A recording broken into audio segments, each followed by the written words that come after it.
This is the Weber charcoal chimney starter, and I use this every time I use my charcoal grill, which I prefer over gas. And so basically you fill it up with charcoal,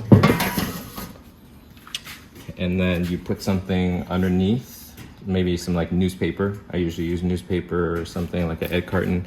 You light that, and then it will light up the charcoal, and then you just kind of wait until the fire will just kind of go up. It takes about 30 to 40 minutes to fully heat up, and then you would take it and then pour it out into your grill.